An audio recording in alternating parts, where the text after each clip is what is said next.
DJ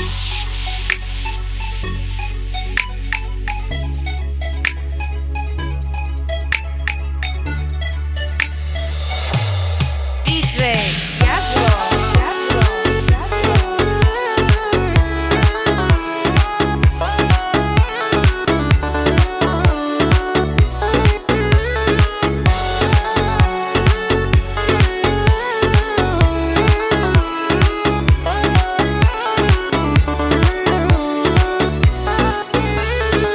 Yüzlerin ay mı senin, kaşların yay mı senin? Görüp tamam olamam, bilmem ne şekli beni. Gözlerin oldu benim, sözlerin yaktı beni.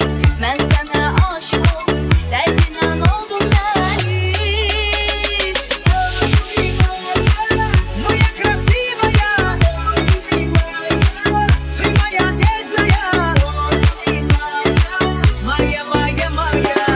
Любимый мой, моя ты счастье, о, любимый мой, sen benim canımsan, o, любимый мой, моя, моя, моя.